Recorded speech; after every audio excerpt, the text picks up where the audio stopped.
Hello, कैसे हैं आप लोग। आई होप आप लोग अच्छे होंगे। और आज जो हम डिस्कस करने वाले हैं वो है कि जब एक फॉरेन मॉलिक्यूल होस्ट की बॉडी के अंदर एंटर हो जाता है तो उसके एंटर होने के बाद होस्ट की बॉडी के अंदर दो तरीके के रिस्पॉन्स जनरेट होते हैं। पहला रिस्पॉन्स होता है प्राइमरी रिस्पॉन्स। अगर दूसरे रिस्पॉन्स की बात करें तो वो होता है सेकेंडरी रिस्पॉन्स। तो आज हम लोग जो डिस्कस करने वाले हैं वो यही डिस्कस करने वाले हैं कि जो प्राइमरी रिस्पॉन्स होता है और सेकेंडरी रिस्पॉन्स होता है उस फॉरेन मॉलिक्यूल के लिए जो जनरेट होता है होस्ट की बॉडी के अंदर, उनमें अंतर क्या होता है। तो अगर आप लोगों ने अभी तक मैचुरेशन ऑफ बी सेल्स और एक्टिवेशन ऑफ बी सेल्स वाली वीडियो चेक नहीं की है तो जाकर के उस वीडियो को चेक कर लीजिए, ताकि ये वाला टॉपिक आप लोगों को अच्छे से समझने में आए, क्योंकि ये वाला टॉपिक उन दोनों वीडियोस से इंटरकनेक्टेड है। तो बिना डिले किए स्टार्ट कर लेते हैं इस टॉपिक को। मान लो ये हमारी बी सेल है और ये जो बी सेल है ये फुली मैच्योर बी सेल है। और अब आप लोगों को इतनी बात समझ में आ गई होगी कि जो फुली मैच्योर बी सेल होती है उसके सरफेस पर दो एंटीबॉडीज प्रेजेंट होती हैं। पहली एंटीबॉडी IgM और दूसरी एंटीबॉडी IgD। और यही दोनों एंटीबॉडीज मिल करके इस बी सेल के बी सेल रिसेप्टर को कंपोज करती हैं। यानी इस बी सेल का जो BCR होगा, फुली मैच्योर बी सेल का जो BCR होगा, उसके ऊपर दो एंटीबॉडीज लगी हुई होती हैं। पहली एंटीबॉडी IgM और दूसरी एंटीबॉडी IgD। मान लो कि कोई फॉरेन मॉलिक्यूल है और वो होस्ट की बॉडी के अंदर एंटर कर गया। अब क्या होगा, जैसे ही इस बी सेल को वो फॉरेन मॉलिक्यूल होस्ट की बॉडी में सर्कुलेट करते हुए नजर आएगा, ये बी सेल के ऊपर जो बी सेल रिसेप्टर यानी BCR है, इसमें एक एंटीबॉडी IgM एंटीबॉडी है। तो ये जो एंटीबॉडी होगी इसका काम होता है कि उस स्पेसिफिक फॉरेन मॉलिक्यूल यानी उस एंटीजन के एपिटोप्स को पकड़ ले। और किससे पकड़ती है? अपनी एंटीजन की बाइंडिंग साइट से, जिनको हम नाम देते हैं पैराटोप। तो ये बेसिक बातें हैं जो हम लोग ऑलरेडी कई बार डिस्कस कर चुके हैं, कई सारी वीडियोस के अंदर डिस्कस कर चुके हैं। अगर आप लोगों ने अभी तक जाकर चेक नहीं की हैं तो जाइए और जाकर चेक कीजिए, ताकि इम्यूनोलॉजी आपके लिए थोड़ा आसान हो जाए। तो फिर क्या होगा कि उस एंटीजन के जो एपिटोप्स होंगे इस IgM एंटीबॉडी के पैराटोप से बाइंड कर जाएंगे। और ये IgD क्या कर रहा है फिर यहाँ पर, ये जो IgD एंटीबॉडी होता है इसके पैराटोप से एंटीजन के एपिटोप्स की कोई बाइंडिंग नहीं होती। तो फिर ये काम क्या करता है, ये IgD पीछे रह करके इस IgM को सपोर्ट करता है कि इसके जो पैराटोप्स हैं IgM एंटीबॉडी के, इसकी जो एंटीजन बाइंडिंग साइट्स हैं वो जा करके उस एंटीजन यानी फॉरेन मॉलिक्यूल के एपिटोप से बाइंड हो जाएं। मतलब ये जो IgD है इस BCR के अंदर ये सिर्फ असिस्टेंट का काम कर रहा है। और जब कोई असिस्टेंट का काम करता है तो काम का क्रेडिट कभी भी असिस्टेंट को नहीं जाता, हमेशा प्रोफेसर को जाता है। यानी यहाँ पर प्रोफेसर कौन है? IgM एंटीबॉडी है। आगे की कहानी किस तरीके से चलेगी,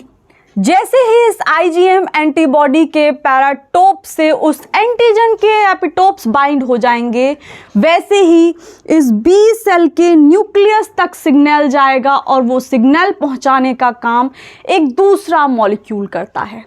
जो इस बी सेल के सरफेस पर ही लगा हुआ होता है।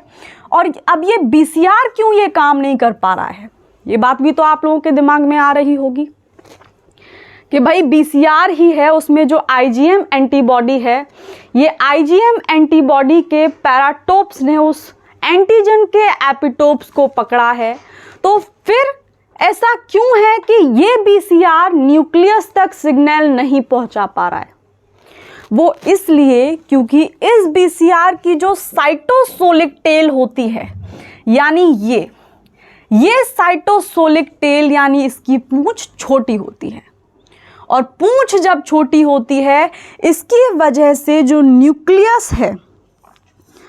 इस न्यूक्लियस तक ये पूंछ नहीं पहुंच पाती, यानी वो सिग्नल ट्रांसमिट नहीं हो पाता है। और जब सिग्नल ट्रांसमिट नहीं होता है फिर बी सेल को कोई दूसरा फॉर्मूला निकालना पड़ेगा। तो यहाँ पर बी सेल जो फॉर्मूला निकालती है वो फॉर्मूला होता है कि ये अपने सरफेस पर एक दूसरा मॉलिक्यूल लगाती है, और वो जो दूसरा मॉलिक्यूल होता है वो इस BCR से सिग्नल को लेता है, और उस दूसरे मॉलिक्यूल की क्योंकि पूंछ यानी साइटोसोलिक टेल बहुत लंबी होती है जो कि सीधा सीधा न्यूक्लियस तक पहुंचती है, तो क्या होगा, सिग्नल आसानी से उस साइटोसोलिक टेल की हेल्प से न्यूक्लियस तक पहुंच जाएगा। और जैसे ही इस बी सेल के न्यूक्लियस तक वो सिग्नल पहुंचेगा वैसे ही ये बी सेल जाग जाएगी, यानी इसका जो न्यूक्लियस होगा वो जाग जाएगा। और जागने का मतलब क्या है कि ये जो बी सेल है ये एक्टिवेट हो जाएगी, और एक्टिवेट होने के बाद ये डिफरेंशिएट करने लगेगी, activate and differentiate into two types of cells. दो अलग अलग तरीके की सेल्स में ये बी सेल डिफरेंशिएट हो जाएगी, और वो दो सेल कौन कौन सी होती हैं? पहली जो सेल बनती हैं वो बनती हैं इफेक्टर बी सेल्स, जिनको हम प्लाज्मा सेल्स भी कहते हैं, और जो दूसरी सेल्स बनती हैं इस बी सेल के डिफरेंशिएशन के बाद वो मेमोरी सेल्स बनती हैं।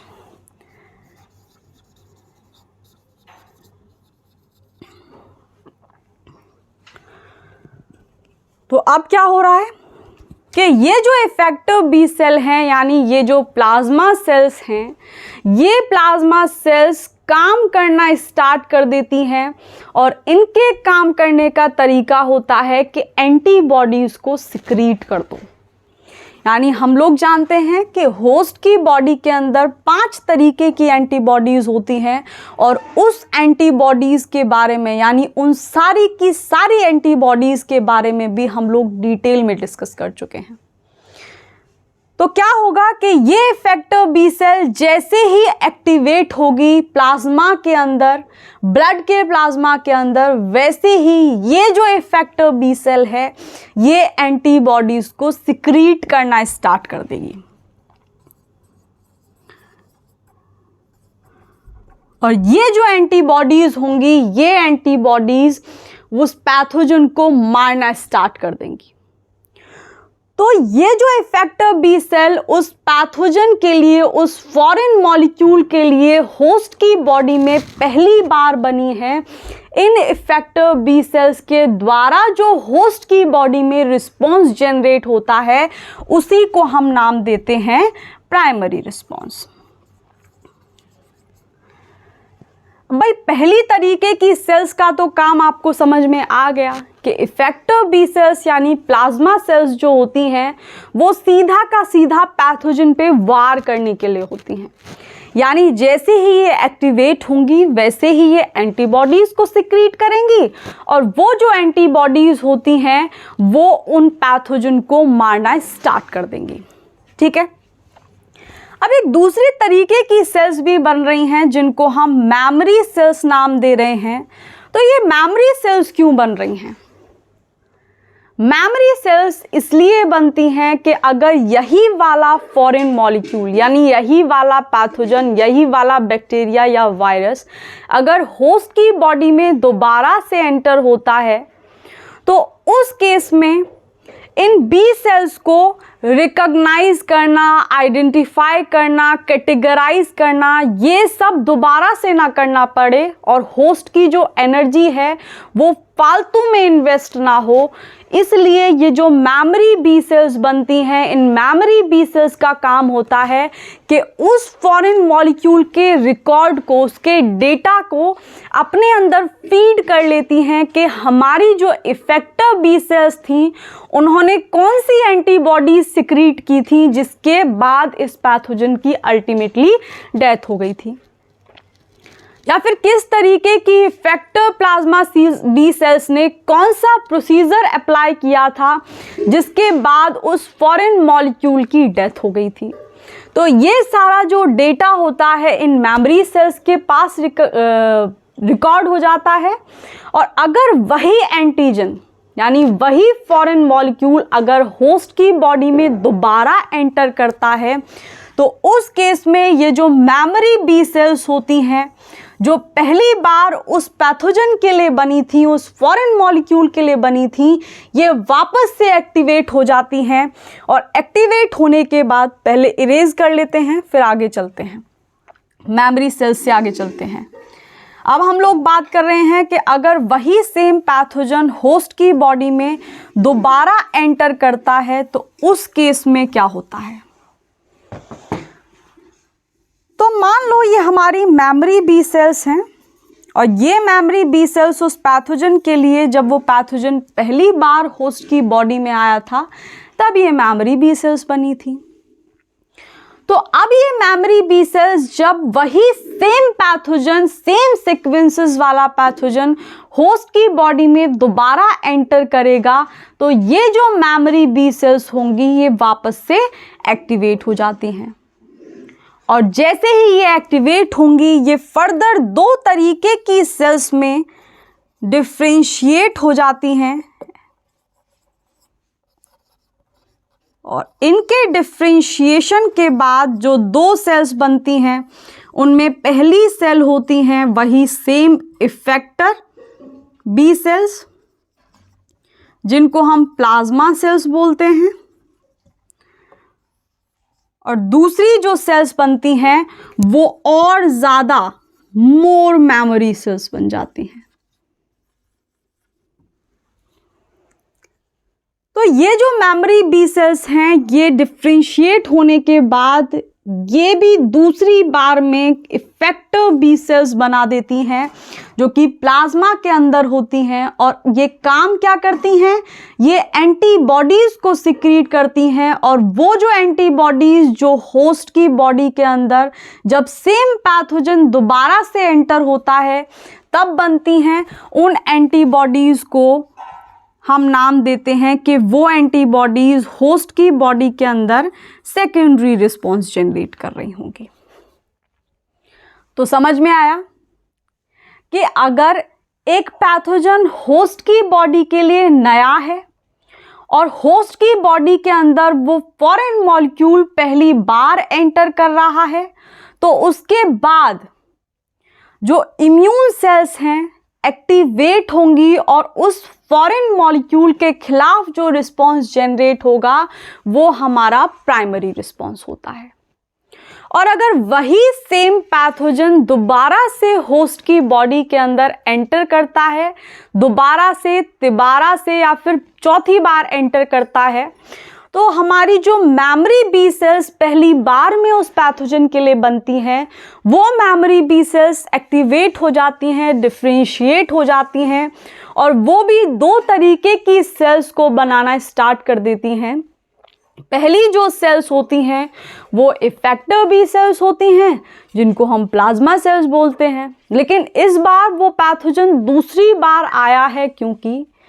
तो यहाँ जो एंटीबॉडीज़ बनेंगी और उन एंटीबॉडीज़ के द्वारा जो रिस्पॉन्स जनरेट होगा वो रिस्पॉन्स हमारा सेकेंडरी रिस्पॉन्स कहलाता है। और ऐसा भी हो सकता है कि ये जो फॉरेन मॉलिक्यूल है इस बार अपने अंदर कुछ नए मॉडिफिकेशंस करके आया हो, कुछ नए ऑल्टरेशंस लेकर के आया हो, तो जो हमारी बी सेल्स हैं या फिर ये जो हमारी इफेक्टर बी सेल्स हैं, हो सकता है इन्होंने भी कुछ नए मॉलिक्यूल्स अपने सरफेस पर ऐड किए हों उस पैथोजन को मारने के लिए। तो ये सारा डेटा जो मॉडिफिकेशन और ऑल्टरेशंस के लिए बनता है, उस सब को रिकॉर्ड करने के लिए दोबारा से मेमोरी बी सेल्स बनती हैं और ये ज़्यादा अमाउंट में बनती हैं। ठीक है, तो समझ में आया होगा कि प्राइमरी और सेकेंडरी रिस्पॉन्स होस्ट की बॉडी में क्या होता है। तो एक बार इन पॉइंट्स को भी समझ लेते हैं ताकि आप लोगों को एक बेटर अंडरस्टैंडिंग हो जाए। तो देखो इधर, जो प्राइमरी रिस्पॉन्स होता है उसमें एंटीजन होस्ट के लिए बिल्कुल नया होता है, यानी नई नवेली दुल्हन है, ये पहली बार घर के अंदर एंटर हो रही है, यानी पहली बार होस्ट की बॉडी के अंदर एंटर हो रही है। तो ये जो एंटीजन पहली बार होस्ट की बॉडी के अंदर रिकॉग्नाइज किया जाता है, उसके बाद जो रिस्पॉन्स जनरेट होता है इस एंटीजन के लिए, उसे हम नाम देते हैं प्राइमरी रिस्पॉन्स। और अगर वहीं हम सेकेंडरी रिस्पॉन्स की बात करें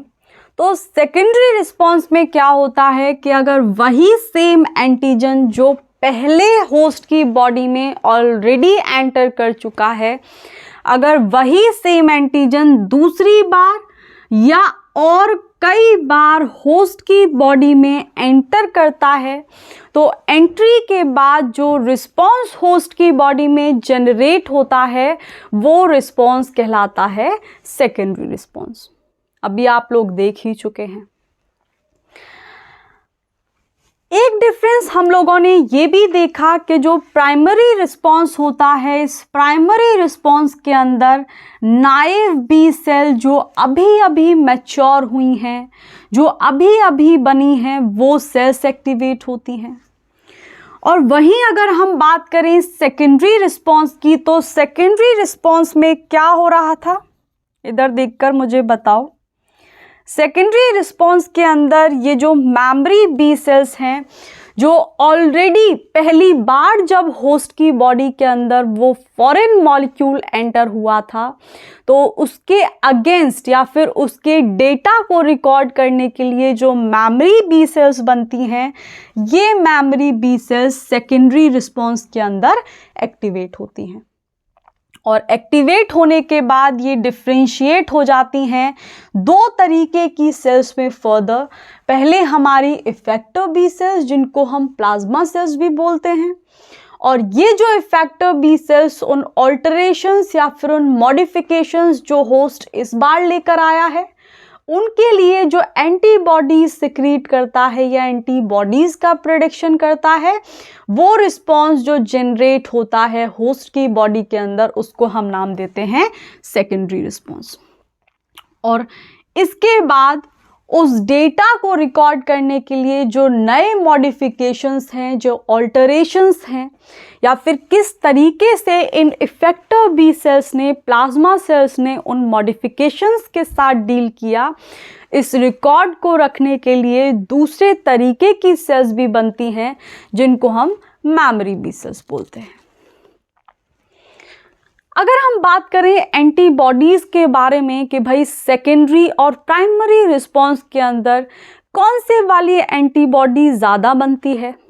और कौन से वाली एंटीबॉडी दूसरे केस में ज़्यादा बनती है, तो अगर हम बात करें प्राइमरी रिस्पॉन्स की, तो प्राइमरी रिस्पॉन्स के अंदर IgM एंटीबॉडी बनती है ज़्यादा अमाउंट में as compare to IgG antibody. लेकिन अगर वही फॉरेन मॉलिक्यूल, सेम सीक्वेंसेस वाला फॉरेन मॉलिक्यूल होस्ट की बॉडी के अंदर दोबारा एंटर करने की कोशिश करता है या फिर कर जाता है, तो दूसरी बार में जो हमारी इफेक्टर बी सेल्स हैं, जो कि मेमोरी बी सेल्स से डिफ्रेंशिएट होकर के आई हैं, ये इफेक्टर बी सेल्स जो एंटीबॉडीज़ को सिक्रीट करेंगी, उसमें ज़्यादा कॉन्सेंट्रेशन में, ज़्यादा अमाउंट में IgG एंटीबॉडी होती है, ना कि IgM एंटीबॉडी। तो ये अंतर समझ में आया कि कौन सी एंटीबॉडी होती है, कौन से वाले रिस्पॉन्स में कौन से वाली एंटीबॉडी ज़्यादा अमाउंट में बनती है। एक बार प्रश्न पूछा गया था, तो याद रखिएगा। अगर हम ये देखने की कोशिश करें कि प्राइमरी और सेकेंडरी रिस्पॉन्स में से कौन सा वाला ज़्यादा तेज बनेगा, तो एक बार आप सर्कुलेट करके कोशिश करो, दिमाग घुमा के एक बार सोचने की कोशिश करो कि कौन सा वाला रिस्पॉन्स होस्ट की बॉडी में जल्दी बनेगा, जल्दी जनरेट होगा। क्योंकि ऑलरेडी मेमोरी बी सेल्स के पास जब वही फॉरेन मॉलिक्यूल दोबारा से होस्ट की बॉडी में एंटर हुआ है, तो वो होस्ट के लिए नया नहीं है। होस्ट के इम्यून सेल्स को ऑलरेडी पता है कि इसकी क्या कमज़ोरियां हैं, क्या इसकी ताकत है, हमको किस जगह जाकर के वार करना है। तो ये सारा जो रिकॉर्ड होता है, ये सारा जो डेटा होता है, इन मेमोरी बी सेल्स के पास फीड होता है। तो अब आप लोगों को ये भी पता होगा कि जब हम किसी से पहली बार मिलते हैं तो हमें उसके बारे में कुछ नहीं पता होता, लेकिन अगर दूसरी बार, तीसरी बार या फिर चौथी डेट पर आप लोग जाते हैं तो आपको कई सारी चीज़ें उस सामने वाले इंसान के बारे में पता चलने लग जाती हैं। तो अब वो नया नहीं रहता है। तो जो पहली मीटिंग होगी वो, उसमें आप उस इंसान के बारे में कम जान पाएंगे, और जब कम जानेंगे और कम भी जानेंगे और टाइम भी लगेगा, क्योंकि अभी इतना कंफर्टेबल नहीं हुए हैं बात करने में। तो उसी तरीके से ये जो प्राइमरी रिस्पॉन्स होता है, ये प्राइमरी रिस्पॉन्स स्लो होता है, स्लगिश होता है, लगभग 7 से 10 दिन लग जाते हैं। लेकिन क्योंकि हमारी सेकेंडरी रिस्पॉन्स के अंदर इम्यून सेल्स ऑलरेडी उससे अवगत हो चुकी होती हैं, परिचित हो चुकी होती हैं, तो इम्यून सेल्स को पता होता है कि इसकी कमज़ोरियाँ क्या हैं, इसको हमने पिछली बार किस तरीके से ख़त्म किया था। तो जो सेकेंडरी रिस्पॉन्स होता है वो फास्ट होता है, और इसको सेकेंडरी रिस्पॉन्स के दौरान होस्ट के अंदर जो इम्यून सेल्स होते हैं उसको पैथोजन को ख़त्म करने में सिर्फ 3 दिन, 2 दिन, 1 दिन, यानी 1 से 3 दिन लग जाते हैं, या फिर पहले दिन ही ख़त्म किया जा सकता है अगर कोई नए मॉडिफिकेशन करके नहीं आया है। अगर कोई नए मॉडिफिकेशन करके आ गया है तो हो सकता है इम्यून सेल्स को समझने में थोड़ा सा टाइम लग जाए। वहीं अगर हम बात करें प्राइमरी और सेकेंडरी रिस्पॉन्स के अंदर एंटीबॉडीज़ के प्रोडक्शन की, तो पहले वाले रिस्पॉन्स के अंदर एंटीबॉडीज़ कम बनती हैं,